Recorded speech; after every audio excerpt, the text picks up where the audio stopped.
On a constaté maintenant que la vieille idée qu'un régime peu en graisse donne l'avantage pour la santé.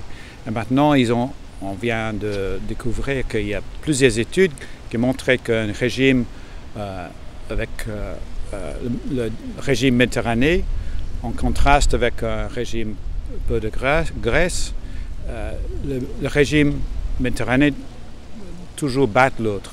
Et beaucoup moins de problèmes cardiaques, diabète, obésité, etc. Et il y a une partie de ça, c'est dû au fait qu'il y a l'huile d'olive à la base de ce régime. On le met en tout et ces grandes études sont faites en Espagne et les Espagnols, ils cuisinent uniquement avec l'huile d'olive. Ils n'utilisent presque jamais le beurre.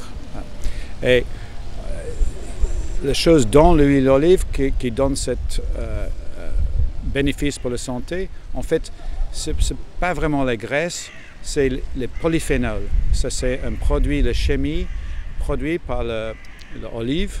Et il y a une centaine de chimies et chacun nourrit les microbes. Et ce microbe, avec sa nourriture, ils produisent les autres chimies, le métabolisme qui aident le système immunitaire, qui aident le métabolisme. Et on croit que c'est pour ça que l'huile d'olive, par magique, a donné ce bénéfice de santé. Et c'est 1000 fois mieux que les crasses de margarine et tous les produits faits dans les usines. Et c'est encore un signe que le vieux classique, traditionnellement, la tradition de pays comme la France, est beaucoup mieux que les nouvelles choses devenues par les Américains ou les pays anglo-saxons. C'est vraiment faux. Et on doit retourner aux vieux idées de ce qu'est la bonne nourriture. Et au cœur de ça, c'est l'huile d'olive extra virgin, pas les choses pas chères. Il faut payer un peu plus pour les qualités, et avec ça, vos microbes vont être très contents. Il y avait toujours un débat si le vin est bon ou mauvais. Les Anglais, ils ont vu les Français, ils ont toujours vu de loin, disaient pourquoi les Français qui boivent autant, qui mangent autant de graisse, ils ont moins de problèmes cardiaques que nous. Et un partie de ça, c'est le fait que les Français traditionnellement, ils ont bu plus de vin, surtout le vin rouge. Et maintenant, depuis quelques années, on sait bien que c'est les polyphénols dans le vin rouge qui donnent ce bénéfice pour le corps. Et c'est les polyphénols, il y a plus que 120 polyphénols qui existent dans le vin qui nourrissent les microbes dans l'intestin et donnent cet effet antioxydant dans le corps.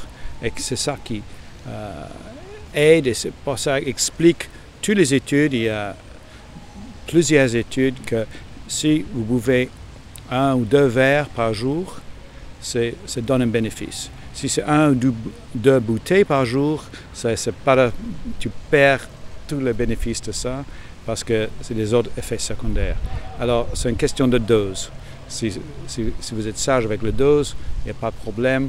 Tout le monde peut boire du vin. Et le vin rouge, c'est mieux que le vin blanc.